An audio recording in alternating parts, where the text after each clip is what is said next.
जी हाँ दोस्तों, राहुल गांधी को रोकती रह गई पटना पुलिस। इधर सुप्रीम कोर्ट ने एसआईआर पर दे दिया बड़ा फैसला।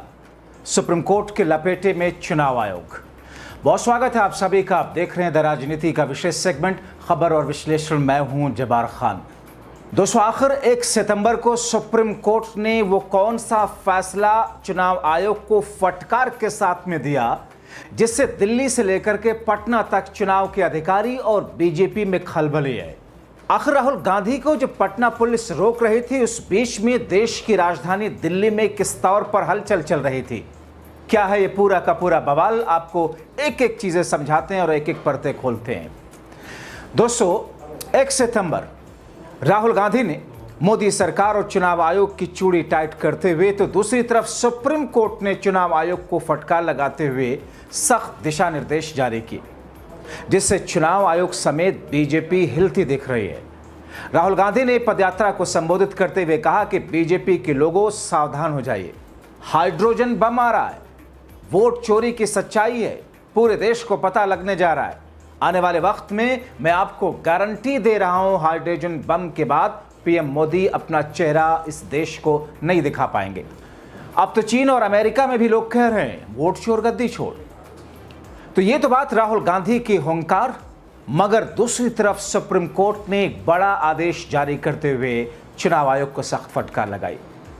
दोस्तों, बिहार में चल रहे एसआईआर पर सुप्रीम कोर्ट ने एक महत्वपूर्ण फैसला सुनाते हुए कहा कि 1 सितंबर को दस्तावेज जमा करने की डेडलाइन खत्म होने के बाद भी दावे, आपत्तियां, सुधार के लिए दस्तावेज स्वीकार किए जाएंगे।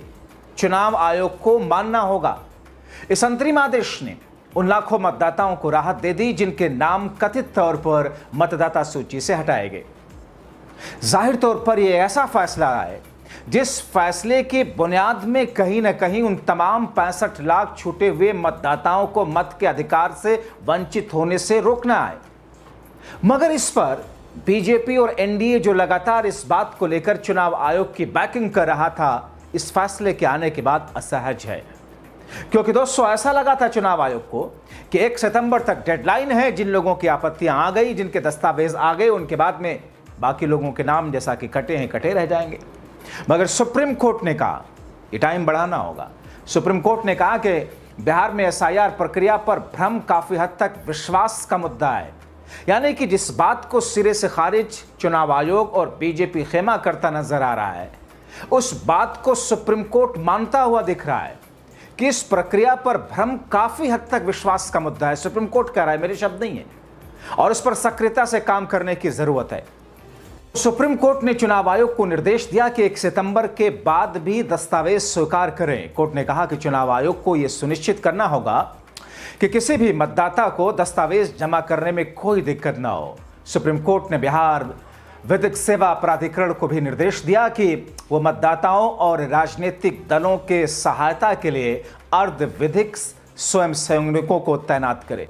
इन स्वयंसेवकों को जिला न्यायाधीशों के समक्ष गोपनीय रिपोर्ट दाखिल करने को कहा गया, जिस पर 8 सितंबर को विचार किया जाएगा। दोस्तों, इस बीच में जो याचिकाएं लगातार थीं, कई सारी याचिकाएं जो कि सुप्रीम कोर्ट में सुनवाई के लिए थी, जिसमें से आरजेडी और एआईएम यानी कि ओवैसी और तेजस्वी की पार्टी की तरफ से याचिका पर सुनवाई के दौरान चुनाव आयोग ने सुप्रीम कोर्ट से कहा कि बिहार में कुल 2.74 करोड़ मतदाताओं में से 99.5% ने अब तक पात्रता दस्तावेज दाखिल कर दिए। चुनाव आयोग ने कहा कि केवल 10 दावे दायर किए गए। आयोग ने कहा कि दस्तावेजों को अंतिम रूप देने के बाद भी नामांकन के अंतिम तिथि तक दावे, आपत्तियां और सुधार दाखिल किए जा सकते हैं। दोस्तों, चुनाव आयोग ने एक तरफ चौंकाने वाला और खुलासा किया। आयोग की रिपोर्ट के अनुसार बिहार के प्रमुख क्षेत्रीय राजनीतिक दलों ने नाम जोड़ने की तुलना में नाम हटाने के लिए अधिक सक्रियता दिखाई है। भारतीय कम्युनिस्ट पार्टी, मार्क्सवादी लेनिनवादी और राष्ट्रीय जनता दल ने अब तक कुल 128 आवेदन दाखिल किए। इनमें से भारतीय कम्युनिस्ट पार्टी माले ने 103 आवेदन सिर्फ नाम हटाने के लिए दिए, जबकि नाम जोड़ने के लिए महज 15 आवेदन सौंपे हैं। वहीं आरजेडी ने नाम जोड़ने के लिए मात्र 10 आवेदन आयोग को दिया है।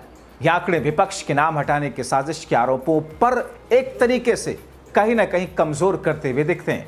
दोस्तों, इससे पहले सुप्रीम कोर्ट ने जो पहले की सुनवाई हुई थी, इस चुनाव आयोग को 65 लाख मतदाताओं की लिस्ट जारी करने का निर्देश दिया था, जिन्हें ड्राफ्ट में शामिल नहीं किया गया।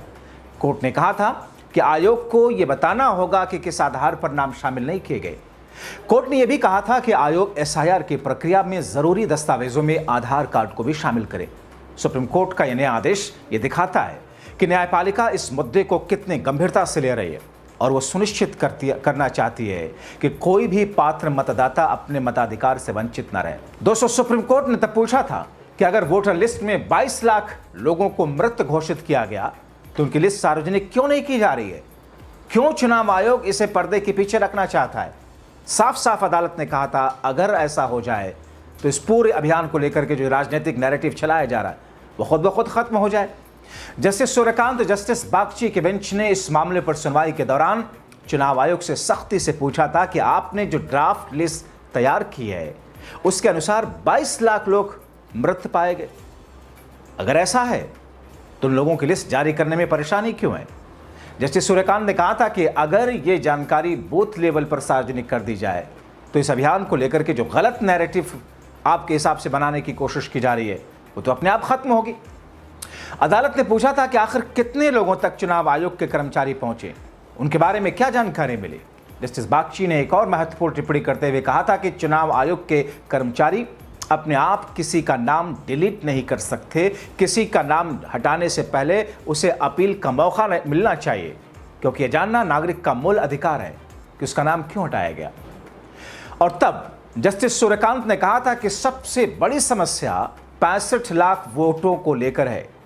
सवाल क्या, आप ही के मुताबिक 6.24 करोड़ वोटरों से तो कोई जानकारी या दस्तावेज मांगा ही नहीं गया। फिर यह सवाल उठना स्वाभाविक है कि 65 लाख लोगों को ही क्यों निशाना बनाया गया।